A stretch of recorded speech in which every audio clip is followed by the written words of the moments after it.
नमस्कार दोस्तों, जय हिंद। कैसे हो आप सब लोग। और आज इस वीडियो में आपके लिए लेकर आ चुका हूं एक बड़ा ही प्यारा सा गवर्नमेंट जॉब अपडेट जो कि निकल के आ रहा है शिक्षा मंत्रालय नई भर्ती 2026 की तरफ से। जी हां दोस्तों, मिनिस्ट्री ऑफ एजुकेशन मतलब शिक्षा मंत्रालय के अंदर various group A, group B और ग्रुप सी की पोस्ट के ऊपर वैकेंसी निकल के आ चुकी है। ऑल इंडिया की वैकेंसी है, मेल और फीमेल दोनों ही कैटेगरी कैंडिडेट एलिजिबल है। अगर हम बात करें पद कौन कौन से है, पोस्ट कौन कौन सी है, तो ढेर सारी अलग अलग पोस्ट है। जैसे कि क्लर्क की पोस्ट है, यानी कि एलडीसी लोअर डिवीजन क्लर्क की पोस्ट है। साथ ही गाइस यहां पर अपर डिवीजन क्लर्क की भी पोस्ट है, सहायक की पोस्ट है मतलब असिस्टेंट, अनुभाग अधिकारी सेक्शन ऑफिसर की पोस्ट है, लिपिक की पोस्ट है, टाइपिस्ट की, स्टेनोग्राफर की, मल्टीटास्किंग स्टाफ की, लेबोरेटरी अटेंडेंट की और भी ढेर सारी अलग अलग पोस्ट के ऊपर वैकेंसीज निकली हुई है, जिनके लिए 10वीं पास कैंडिडेट्स एलिजिबल है। मतलब ढेर सारी ऐसी पोस्ट है जिनके लिए सिंपल 10वीं पास एलिजिबल है। कुछ पोस्ट के लिए 12वीं पास मांगा गया है, कुछ पोस्ट के लिए सिंपल ग्रेजुएट पास कैंडिडेट्स एलिजिबल है। देखिए गाइस, अगर हम आयु सीमा के बारे में बात करें तो मिनिमम 18 साल से लेकर के जनरल वालों के लिए 40 साल तक की उम्र वाली यहां पर पोस्ट रखी गई है। अब ये मैं आपको आगे डिटेल से बताऊंगा किस पोस्ट के ऊपर एग्जैक्टली एज लिमिट क्या रखी गई है और किस कैटेगरी वालों को एज में कितना रिलैक्सेशन यहां पर मिलेगा। ऑल इंडिया से पुरुष और महिलाएं दोनों ही एलिजिबल है। खास बात यह है, अभी तक इस भर्ती के बारे में कोई नहीं जानता। सच में कमेंट करके बताइएगा, क्या मेरी वीडियो बनाने से पहले आपको इस नई भर्ती के बारे में पता था? बिल्कुल भी नहीं पता होगा। इसी वजह से इस भर्ती के अंदर कंपटीशन कम रहने के चांसेस है और सिलेक्शन होने के चांसेस काफी ज्यादा बढ़ जाते हैं। इस भर्ती का फुल डिटेल्ड ऑफिशियल नोटिफिकेशन जारी हो चुका है। फॉर्म की जो लास्ट डेट है नोटिफिकेशन के अकॉर्डिंग वो 16 अप्रैल 2026 है। जी हाँ दोस्तों, 16 अप्रैल 2026 तक आप इस वैकेंसी के लिए फॉर्म भर पाओगे। ऑल इंडिया की वैकेंसी है। अगर आप पूरे भारत से कहीं से बिलोंग करते हो तो भाई आप आवेदन कर सकते हो। तो चलिए दोस्तों, आगे इस वीडियो में इस भर्ती के बारे में आपको संपूर्ण जानकारी देने वाला हूं। Post wise full detail selection procedure समझाऊंगा, इंपोर्टेंट डेट्स के बारे में बात करेंगे, age limit, qualification, exam pattern, syllabus, salary कितनी मिलेगी, job location, exam centre, job profile के बारे में बात करेंगे। अगर आप इस नई भर्ती को लेकर थोड़े से भी इंटरेस्टेड है, वीडियो को पूरे ध्यान से आखिर तक जरूर देखेंगे। चलिए दोस्तों, वीडियो शुरू करते हैं। बट उससे पहले आपको एक छोटी सी जानकारी देना चाहूंगा। अगर आप किसी भी बड़े छोटे कॉम्पिटिटिव एग्जाम की तैयारी कर रहे हो तो आपके लिए बहुत ज्यादा जरूरी है कि ये कंप्लीट हिस्ट्री और ज्योग्राफी के भारत के पहले multicolour highlighted handwritten notes आपके पास होने ही चाहिए। गाइस, अगर आप इन हैंड रिटन नोट्स को सिर्फ एक बार अच्छे से पढ़ लेते हो ना, तो जनरल अवेयरनेस का पूरा कॉन्सेप्ट माइंड के अंदर अच्छे से छप जाएगा। कभी भी किसी भी कॉम्पिटिटिव एग्जाम में जीएस का एक भी क्वेश्चन इनसे बाहर नहीं बनेगा। थ्योरी तो है ही, साथ ही सबसे ज्यादा बार पूछे जा चुके topic wise objective questions with detail और इजी एक्सप्लेनेशन के साथ मिल जाएंगे। लिंक डिस्क्रिप्शन बॉक्स में फोन के अंदर डाउनलोड करके भी आप पढ़ सकते हो। प्रिंटेबल है, प्रिंट आउट भी आप निकलवा सकते हो। तो चलिए दोस्तों, एक बार डिस्क्रिप्शन बॉक्स को चेकआउट जरूर कर लीजिएगा। बात करते हैं अपनी वैकेंसी के बारे में। ये तो मैंने आपको शुरुआत में बता ही दिया है, मिनिस्ट्री ऑफ एजुकेशन यानी कि शिक्षा मंत्रालय की तरफ से भर्ती निकल के आई है। शिक्षा मंत्रालय का एक विभाग है जो कि सीएसयू यानी कि सेंट्रल संस्कृत यूनिवर्सिटी, जो कि शिक्षा मंत्रालय के अंदर ही आता है, जिसके चांसलर भी यूनियन मिनिस्ट्री ऑफ एजुकेशन होते हैं। ठीक है, वेरियस पोस्ट को मिलाकर टोटल नंबर ऑफ वैकेंसीज 144 यहां पर निकली हुई है। कितनी? 144। मैं आपको इसका फुल डिटेल नोटिफिकेशन दिखा देता हूं, ये आप स्क्रीन के ऊपर देख रहे होंगे। ये इसके ऑफिशियल वेबसाइट है जहां पर आपको इसका नोटिफिकेशन मिल जाएगा। ये इस भर्ती का फुल डिटेल नोटिफिकेशन यहां पर जारी हो चुका है। नोटिफिकेशन के ऊपर आगे हम बढ़ेंगे, डिटेल से बात करेंगे। पहले कुछ बेसिक इंफॉर्मेशन इकट्ठा कर लेते हैं। मेल और फीमेल एलिजिबल है, ऑल इंडिया की वैकेंसी है। बात कर देंगे भैया पोस्ट कौन कौन सी है। देखिए, ग्रुप ए में अगर हम बात करें रजिस्ट्रार की पोस्ट है, जो कि काफी बड़े लेवल की पोस्ट है, 1 लाख से ज्यादा तनख्वाह मिलेगी। असिस्टेंट रजिस्ट्रार की पोस्ट है। सेक्शन ऑफिसर की पोस्ट है, जिसको हिंदी में अनुभाग अधिकारी बोला जाता है। असिस्टेंट यानी कि सहायक की पोस्ट है, यह भी ग्रुप सी की पोस्ट है।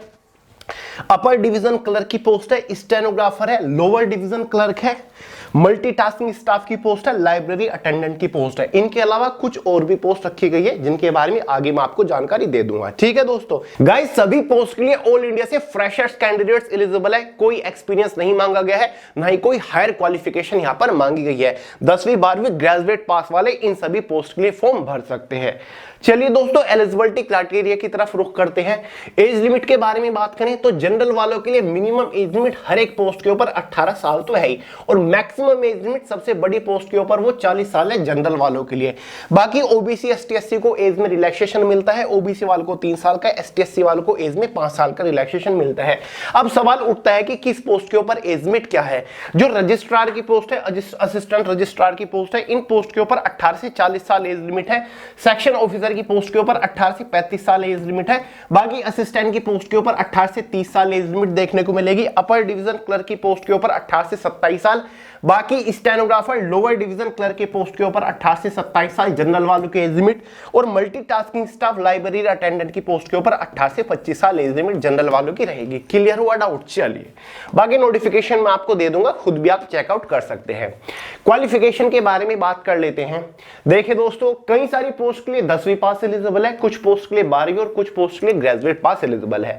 अब बात करते हैं किस पोस्ट के लिए कौन एलिजिबल है। जैसे कि registrar, assistant registrar, section officer और असिस्टेंट और अपर डिवीजन क्लर्क। ध्यान से देखिए, ये जो है रजिस्ट्रार, इसके लिए तो मास्टर्स मांगा जाएगा, असिस्टेंट रजिस्ट्रार्स के लिए भी मास्टर्स मांगा जाता है, लेकिन सेक्शन ऑफिसर की जो पोस्ट है, साथ ही असिस्टेंट की पोस्ट है, अपर डिवीजन क्लर्क की पोस्ट है, ये जो आप 3 पोस्ट देख रहे हो, ठीक है, इन पोस्ट के लिए ग्रेजुएट पास एलिजिबल है। अगर आपने कोई भी ग्रेजुएशन कर रखी है, ठीक है, एनी ग्रेजुएट, अगर आपने कोई भी बैचलर डिग्री पास कर रखी है तो आप सेक्शन ऑफिसर, असिस्टेंट और अपर डिवीजन क्लर्क की पोस्ट के लिए एलिजिबल है।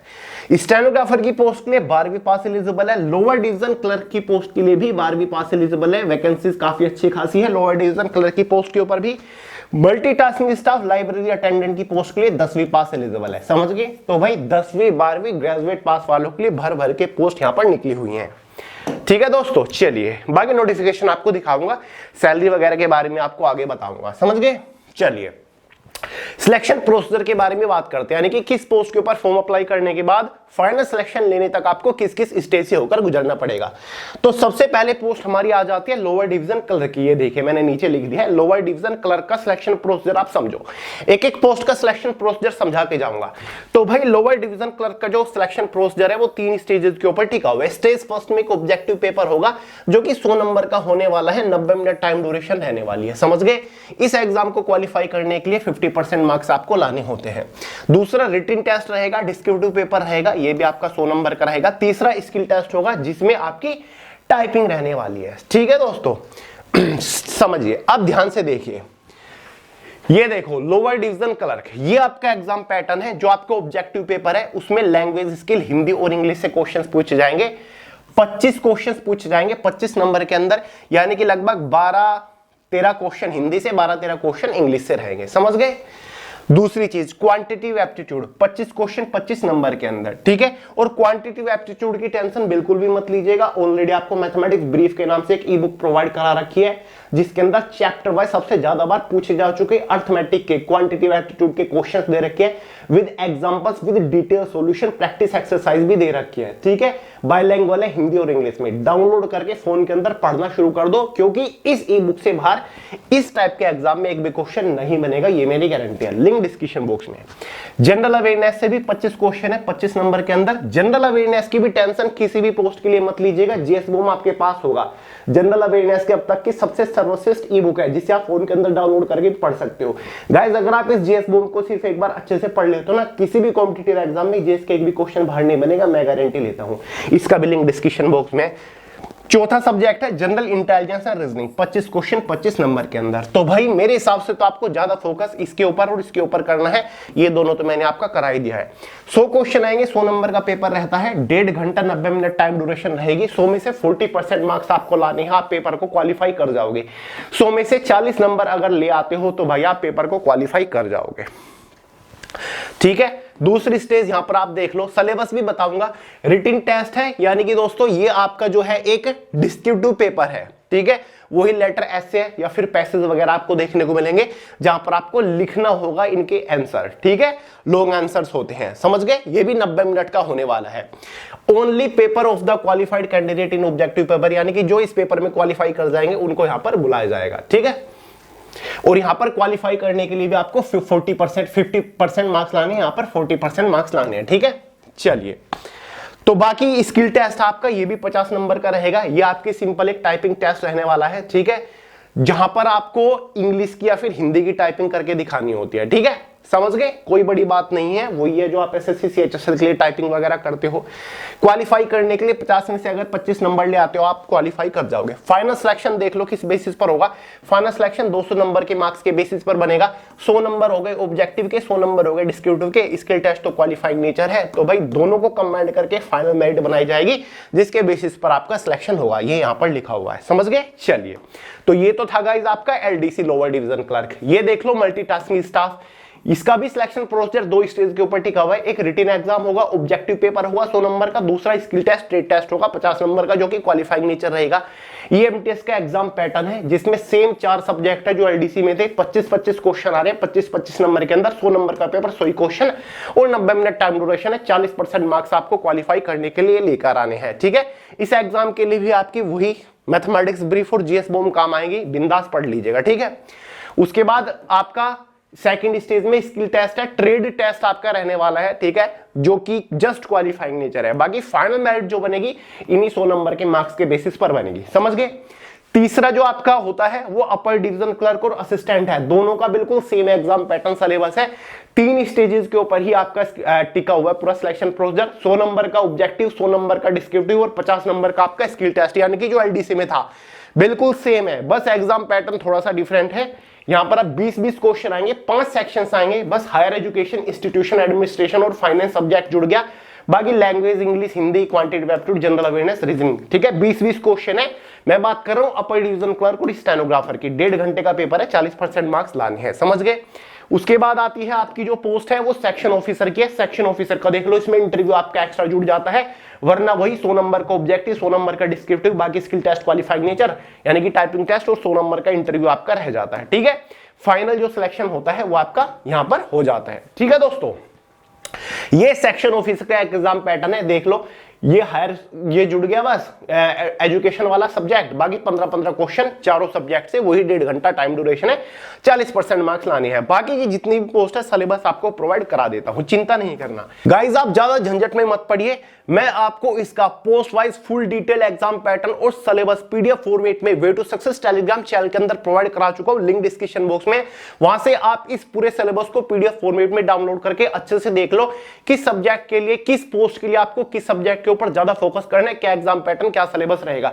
बाकी इसकी जो ऑफिशियल वेबसाइट है ये वाली, इसके ऊपर भी मिल जाएगा। देखिए 11 मार्च को यहां पर पोस्ट किया गया है notification regarding the scheme of examination including syllabus for direct recruitment for the various non teaching, यानी कि assistant, registrar, section officer, assistant, upper division clerk, lower division clerk, यहां पर भी इसका सिलेबस दे रखा है, ठीक है। चलिए सारी पोस्ट का देख लीजिएगा, बची हुई का भी। तनख्वाह सैलरी के बारे में अगर हम बात करें, ग्रुप ए, बी और सी की पोस्ट है, लेवल 1 से लेकर लेवल 14 तक की पोस्ट है। अगर सबसे छोटी जो पोस्ट है, अगर हम एमटीएस लाइब्रेरी अटेंडेंट की बात करें, लेवल 1 की पोस्ट है, जहां पर आपको 36,000 रुपए सैलरी मिल जाएगी। चलिए पोस्ट वाइज सैलरी के बारे में आपको एक रफ आइडिया दे देता हूं, क्योंकि मैक्सिमम जो सैलरी है वो 1,25,000 तक आपको देखने को मिलेगी। ये रही आपकी सारी की सारी पोस्ट। रजिस्ट्रार की पोस्ट के ऊपर आपको 1,25,000 के आसपास तनख्वाह देखने को मिलेगी। असिस्टेंट रजिस्ट्रार की पोस्ट के ऊपर गाइस आपको 1 लाख रुपए महीना तनख्वाह इजीली मिलेगी। सेक्शन ऑफिसर की पोस्ट के ऊपर लगभग गाइस आपको 90,000 रुपए तनख्वाह देखने को मिलेगी। साथ ही असिस्टेंट की जो पोस्ट है, इस पोस्ट के ऊपर गाइस आपको 55,000 रुपए महीना तनख्वाह मिलेगी।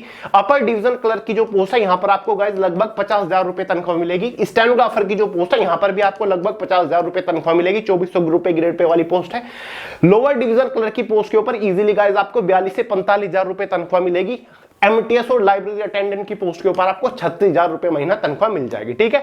सैलरी आप यहां पर भी देख सकते हैं, इसके नोटिफिकेशन में क्लियरली दे रखी है, ठीक है। शुरुआत में सभी पोस्ट है और उनका पे लेवल लिख रखा है, इसके हिसाब से आप सैलरी कैलकुलेट कर सकते हैं, समझ गए। तो भाई ये आपकी सैलरी स्ट्रक्चर रहेगी। बात कर लेते हैं इंपोर्टेंट डेट्स वगैरह के बारे में। बाकी जो प्रोफाइल, मोस्टली पोस्ट आपकी क्लरिकल है। हर एक पोस्ट के ऊपर आपको डिपार्टमेंट के अंदर रहकर, ब्रांच के अंदर रहकर, ऑफिस सेक्शन के अंदर रहकर कंप्यूटर बेस्ड, कंप्यूटर रिलेटेड काम करना है। मोस्टली क्लरिकल पोस्ट है, फिर चाहे वो सेक्शन ऑफिसर हो, अपर डिवीजन क्लर्क हो, असिस्टेंट हो, लोअर डिवीजन क्लर्क हो, ठीक है। बाकी जॉब लोकेशन आपकी ऑल ओवर इंडिया के अंदर रहेंगी। जॉब लोकेशन के बारे में भी जानकारी दे रखी है, नोटिफिकेशन में आपको आगे दिखा दूंगा। फॉर्म के बारे में बात करें, इस वैकेंसी के लिए ऑनलाइन फॉर्म नोटिफिकेशन के अकॉर्डिंग 16 मार्च से स्टार्ट होने थे। फॉर्म की जो लास्ट डेट है वो 16 अप्रैल यहां पर रखी गई है। फॉर्म फीस के बारे में ज्यादा जानकारी नहीं दे रखी है। अब बात करते हैं फॉर्म कहां से भरे। देखिए गाइस, ये इसकी ऑफिशियल वेबसाइट है CSU। जब आप सर्च करोगे तो आपको इसकी ऑफिशियल वेबसाइट यहां पर दिख जाएगी। रिक्रूटमेंट वाले सेक्शन में, रिक्रूटमेंट नोटिफिकेशंस वाले सेक्शन पे जाइएगा तो यहां पर आप देख सकते हैं इसका नोटिफिकेशन ये क्लियरली निकला हुआ है। ये वाला पॉइंट देखिए, ठीक है, मैं आपको दिखा देता हूं। ये क्या लिखा हुआ है, recruitment advertisement number 2 2026, appointment for non teaching post at central Sanskrit university, ठीक है। डिटेल नोटिफिकेशन जारी हो चुका है। जब आप इस लिंक के ऊपर क्लिक करोगे तो फॉर्म खुल जाएगा। यहां पर लिखा हुआ है नोटिफिकेशन अलोंग डिटेल्ड, ये अभी इसका शॉर्ट नोटिस आया जो मैं आपको दिखा रहा हूं, अभी इसका शॉर्ट नोटिफिकेशन आया है। Detailed notification along online form, ठीक है। समर्थ लिंक जो है यानी कि फॉर्म भरने का जो लिंक है वो जल्दी ही अपलोड किया जाएगा। वैसे तो 16 मार्च को कर देना चाहिए था, आज 18 मार्च है, लेकिन किसी कारण की वजह से 2-3 दिन यहां पर डिले हो गया। लेकिन चिंता मत करिए, आज या कल या परसों 1-2 दिन के अंदर इसका फुल डिटेल नोटिफिकेशन भी मिल जाएगा, साथ ही फॉर्म भरने का लिंक भी मिल जाएगा। तो आप इसकी वेबसाइट को चेकआउट करते रहिएगा। बाकी हाँ, वैकेंसी की जानकारी आ चुकी है, नोटिफिकेशन वगैरह मैंने आपको दिखा दिया है। ये रहा इसका फुल डिटेल्ड ऑफिशियल नोटिफिकेशन जो कि गाइस आपका 16 मार्च 2026 को जारी हुआ था, और जिसके अंदर फॉर्म भरने की तारीख वगैरह सारी की सारी दे रखी है। नोटिफिकेशन आपका बाइलिंगुअल है, समझ गए। अगर आप एक से ज्यादा पोस्ट के लिए एलिजिबल है तो आप एक से ज्यादा पोस्ट के लिए भी आवेदन कर सकते हो। ये रहा इसका नोटिफिकेशन जिसमें यहां पर क्लियरली क्या रखा है कि starting date online registration submission 16 March और लास्ट डेट जो है वो 16 अप्रैल है, समझ गए दोस्तों। चलिए, तो फिलहाल फॉर्म स्टार्ट होने का वेट करिए। कोई डाउट हो, सवाल हो, कमेंट करके बिंदास पूछ लीजिएगा, ठीक है। बाकी सोनू अहलावत के नाम से इंस्टाग्राम के ऊपर भी मिल जाऊंगा। चलिए, तो भाई इस वीडियो में इतना ही था। वीडियो पसंद आए तो लाइक करेगा, दोस्तों के साथ शेयर करेगा, चैनल को सब्सक्राइब करना मत भूलेगा। मिलते हैं अगली वीडियो में बहुत ही जल्द, तब तक के लिए जय हिंद।